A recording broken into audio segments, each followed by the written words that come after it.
Boa noite a todos. Vamos iniciar aí a apresentação do nosso pôster vídeo do resumo expandido sobre o título A Tecnologia como Inovação na Cultura Digital e suas contribuições para o letramento digital. Como colaboradores para esse trabalho, a gente tem a Marina, a Michele, quem vos fala, Nivaldo e o Orlando. Ok, muito boa noite. Iremos falar, né, como um texto introdutório, falando um pouco sobre as tecnologias, certo? Com a finalidade de discutirmos a eficiência destas para fins de letramento de jovens e adultos. Quando nós falamos de tecnologia, é importante frisar que a tecnologia, a cultura digital, é algo que já vem de bastante tempo, mas tem ganhado muita força, principalmente após a pandemia, certo? E durante esse período, reiniciou uma discussão mais aprofundada sobre o uso destas, juntamente com a questão das práticas, né, dos professores, é, também a dificuldade, né, do uso destas em determinadas regiões e principalmente a efetividade é, dessas técnicas para os alunos em geral, né, que é algo que é muito pertinente. E o meu colega vai aprofundar mais sobre o assunto. Ok, boa noite a todos. No capítulo 2 a gente traz o título Tecnologia e Inovação como Contributo na Educação, ou seja, as atuais tecnologias digitais de informação e comunicação, elas e as inovações que são trazidas no contexto pedagógico, metodológico, elas contribuem para a educação. Aí nós temos como exemplo disso o ensino híbrido, o ensino remoto, eles são tipos de ensinos que surgiram mediante uma necessidade, por exemplo, o ensino remoto diante do contexto da pandemia da Covid-19, e essas tecnologias digitais e essa prática de inovação, elas contribuem para que o aluno aprenda, para que haja aprendizagem. Aí a gente traz aqui uma citação de Morin, quando ele destaca o quanto as tecnologias digitais podem ser eficientes no espaço escolar e, acima de tudo, produzir aprendizagem pelo aluno. Bem como também pode facilitar o trabalho do professor, porque através das tecnologias pode ser bem mais fácil de se passar um conteúdo, de se dinamizar uma aula. Refat 2021 também destaca que as tecnologias podem ajudar no processo de ensino-aprendizagem. Então, vamos dar continuidade agora falando sobre a cultura digital e a educação. Temos aqui uma citação de Brasil, né, que ele fala que a cultura digital é um campo vasto e potente, pois pode estar articulada a qualquer outro campo além das tecnologias. Então, falar de cultura digital é falar muito além, né, do que apenas a utilização das tecnologias. É você pensar, né, você entender, você compreender e fazer o seu aluno pensar de forma criativa, obtendo conhecimento.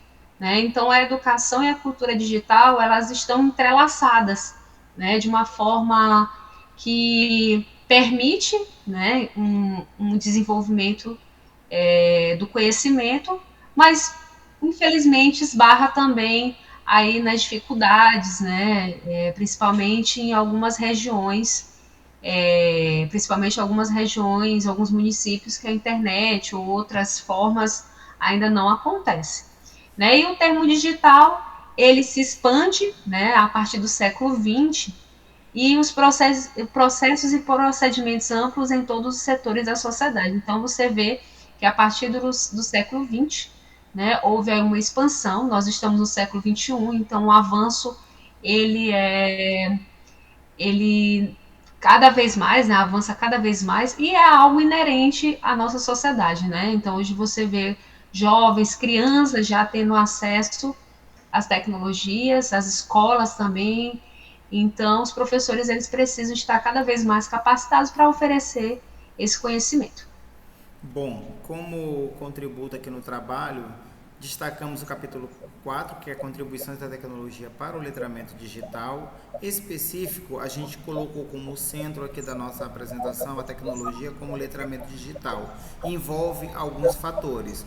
Daí eu começo com o fator social. Hoje em dia a tecnologia está em todas as esferas. Não importa se é o rico ou o menos favorecido de recursos financeiros, todos hoje estão tendo acesso a esse espaço digital em suas vidas. Claro que uns com mais, outros com menos dificuldade. A metodologia ativa hoje, por exemplo, esse uso dessas tecnologias, elas soam como uma metodologia ativa para esse processo de ensino, como os colegas já falaram, o ensino híbrido, o ensino remoto e no próprio ensino presencial, que constantemente se está recorrendo acesso a essas tecnologias, internet, para acesso a determinadas informações.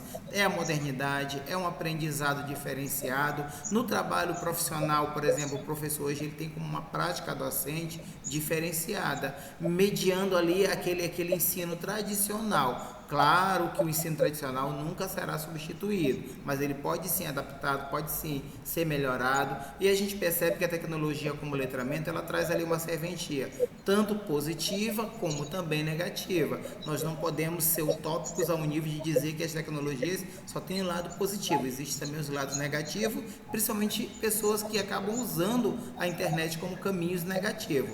A gente sabe que para isso também, para as escolas públicas, por exemplo, é um investimento, certo? Para os alunos de escola pública é um investimento maior ainda, porque nem todos conseguem ter acesso. O professor, por exemplo, não consegue ter acesso para trabalhar dentro da escola pública com todos os tipos de recursos disponíveis, mas ele faz o seu esforço, alguns conseguem utilizar o seu material, mas ainda também temos docentes que não têm o seu próprio material pedagógico no que especifica as TEDx, por exemplo, e isso acaba atrapalhando um pouquinho nesse processo de protagonismo, porque a gente fala tanto de protagonismo, mas não é somente o estudante, o usuário que acaba tendo esse protagonismo, todos os envolvidos acabam desenvolvendo esse protagonismo juvenil.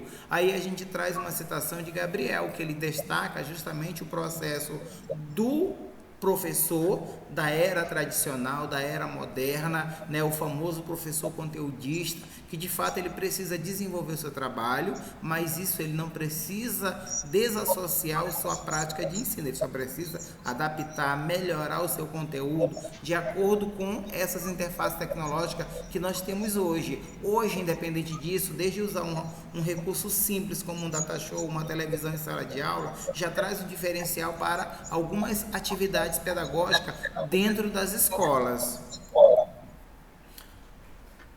Finalizando aqui a nossa apresentação, apresentamos as referências que construíram aí todo o nosso trabalho e agradecemos e boa noite a todos. Muito obrigada. Tchau, tchau. Boa noite, muito obrigado.